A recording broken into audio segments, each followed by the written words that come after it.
Izraelit izolohet në arenën ndërkombëtare për shkak të fuqisë së madhe qoftë diplomatike, qoftë ushtarake, pasandej përkraja që kanë nga Shtetet e Bashkuara të Amerikës.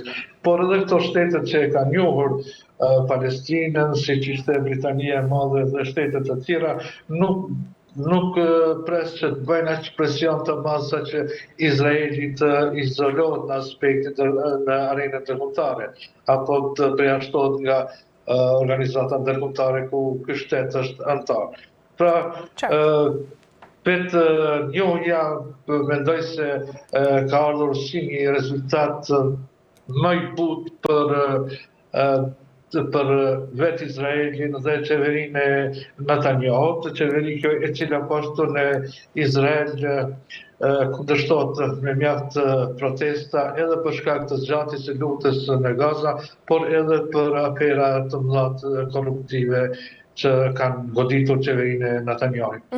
Zoti Azeri, për të kaluar pak edhe tek Rusia edhe Ukraina, presidenti i Ukrainës Volodymyr Zelensky pas tensioneve sipas tij pra që janë krijuar mes anëtarëve lindorë të NATO-s dhe Kremlinit, ka thënë ai po rriten ka kërkuar që të shtohen edhe masa shtesë, pra duke drejtuar kështu Shtetet e Bashkuara të Amerikës drejt Rusisë. A mendoni se është pikërisht tani koha që këto masa shtesë dhe këto sanksione të vendosen tani ndaj shtetit rus?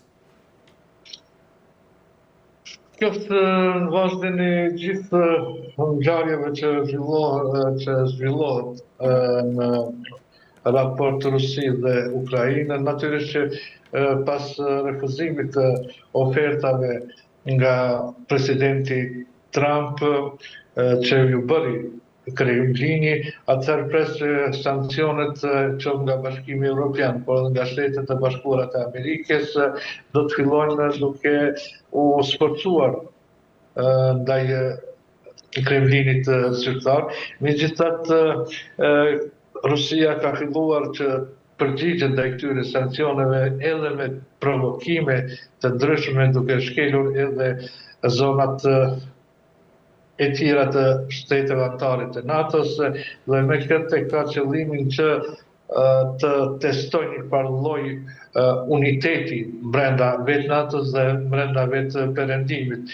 Kështu që në ditët e ardhshme perëndimi, kur flas për perëndimin, nuk flas për Bashkimin Evropian dhe Shtetet e Bashkuara të Amerikës, pres që ti sforcojnë sanksionet ndaj Rusisë, dhe kjo do të ishte një lajm i mirë edhe për vetë Zelenskyn, pasi që do të mund t'i krijonte një mbështetje qoftë në terren, në betejë me ushtrinë ruse, por edhe një moral të ngritur tek populli ukrainas.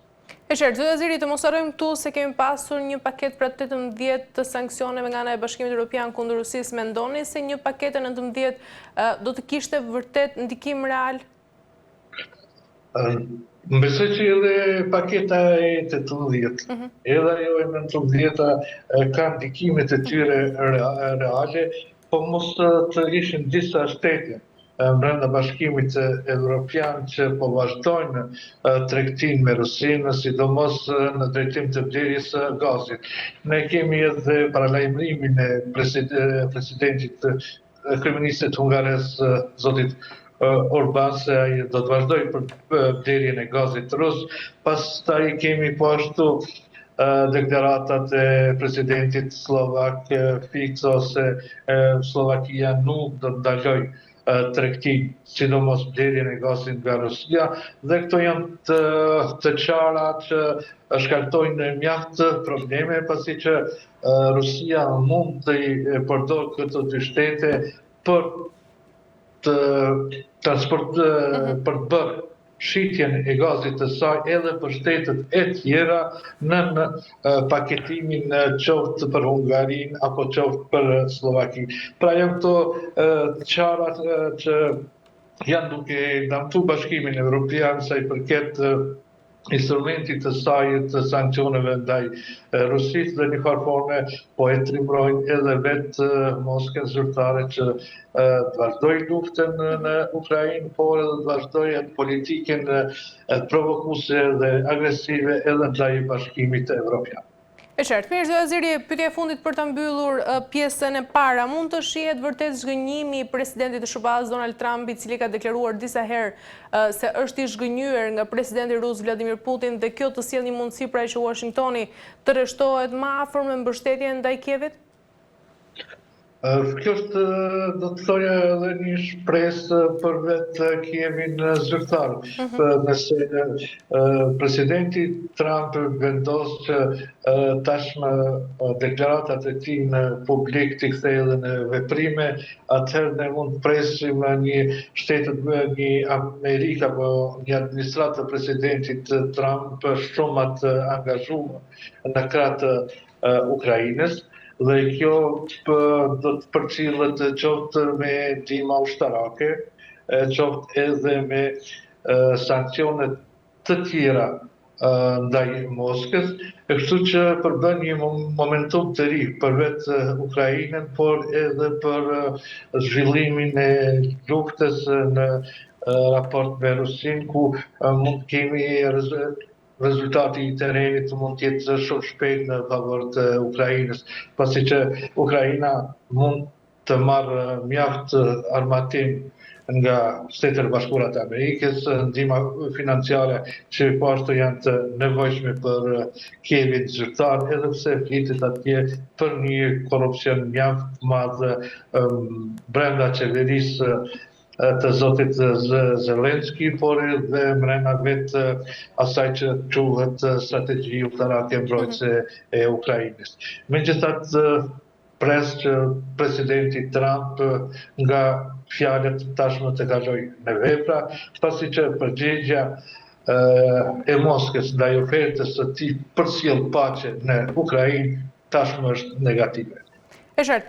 Mirë, zë Aziri, për të kaluar të Kosova, sa i përket vendimit të SBA-s pra për ndërprerjen e dialogut strategjik pra SBA-Kosovë, si e keni parë këtë pesullim dhe cilat do të jenë ndërkaqe dhe pasojat që do të sjellë dhe nga ana tjetër, si e keni parë deklaratën e kryeministrit të Kosovës Albin Kurti sa i përket këtij vendimi? Vendimi i Shtetet e Bashkuara të Amerikës për ta pesulluar dialogun strategjik me Kosovën vjen në një situatë jo fort lehtë për Kosovën, duke pas parasysh edhe krizën politike dhe institucionale që tashmë po vazhdon që nga përfundimi i zgjedhjeve parlamentare të nënshkurtit. Është një negotikje e rëndë për vetë Kosovën, për vetë qeverinë e Kosovës dhe për vetë procesin e do të thoja të vazhdimit të njohjes të Kosovës dhe forcimit të subjektivitetit të saj ndërkombëtar. Kjo ndërprerje e këtij dialogu në kupton se Shtetet e Bashkuara të Amerikës nuk do të ndihmojnë Kosovën në sigurimin e njohjeve të reja, në antarësime në organizata ndërkombëtare, po ashtu kjo ndërprerje përfshin edhe ndaleset e fondeve, qofshin ato fonde për të avancuar forcën e sigurisë të Kosovës, qofshin ato fonde për të avancuar segmentin apo sferën e arsimit dhe zhvillimin ekonomik. Pra është një dëm që bëhet në shumë sfera, në shumë anë. Dhe përgjegjja e kryeministrit në detyrë ndaj këtij hapit të ndërmarrë nga Shtetet e Bashkuara të Amerikës është një e papranueshme, pasi që sillet si dikush mos përfillës ndaj një procesi të ndërprerë që ka karakterizuar raportet Kosovë-Shtetet e Bashkuara të Amerikës, dhe kjo do t'i ketë, si thash më parë, pasojat e veta edhe ekonomike, edhe politike, edhe të diplomacisë, por edhe në rrafshin e sigurisë. Zoja Aziri, a shihet si një mesazh kritik ndaj kryeministrit aktual pra të Kosovës Albin Kurti, ku ambasada amerikane deklaron se ne kërkojmë një partner i cili pra shmang veprime destabilizuese? Gjatë gjithë qeverisjes së tij, zoti Kurti është karakterizuar me një kokëpërtësi të tij dhe një mosgatishmëri të tij për të koordinuar e bashkëpunuar me Shtetet e Bashkuara të Amerikës, si aleatin tonë kryesor strategjik që kemi. Dhe veprimet e tij kundër Këshillave të administratës amerikane kundër sugjerimeve të tyre kanë qenë gjatë gjithë mandatit të tij qeverisës që po i bën tani 5 vjet. Dhe tani është sikur është mbushur kjo kupa. Dhe ky reagim i Shteteve të Bashkuara të Amerikës nuk ka ardhur aty për aty. Mirë po, është mbushur kupa gjatë gjithë qeverisës së zotit Kurti, me përpoqinë e tij, me mospranimin e tij për të dakorduar dhe bashkëpunuar me Shtetet e Bashkuara të Amerikës, sidomos me veprimet e ndërmarra në veriun e vendit. Kjo ka bërë që Shtetet e Bashkuara të Amerikës më në fund edhe t'ja tregojnë zotit Kurti terën, duke treguar se atyre tashmë ju duhet një partner tjetër. Ju duhet një partner tjetër. Është të vazhduar bashkëpunimin me Kosovën. Ata zakonisht deklarojnë se nuk Shtetet e Bashkuara të Amerikës do të vazhdojnë të mbështesin popullin e Kosovës, por jo edhe qeverinë aktuale.